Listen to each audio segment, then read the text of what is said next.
తెనుగోళ్ళు ఇచ్చిన శిల్పక పండ్లు తేనె మామిడి పండ్లు తీయంగా దిందామె తీరొక్క పండ్లు సిలక నేరేడి పండ్లు కాపంలు ఇచ్చిన మక్క కంకులు అవి పాల కంకులు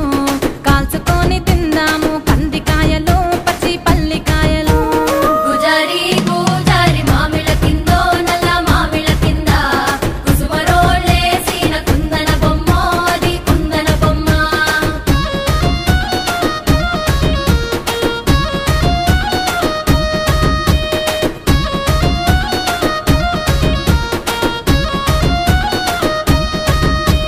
బెస్తోలు పెట్టిన పచ్చి చేపలు అవి వట్టి చేపలు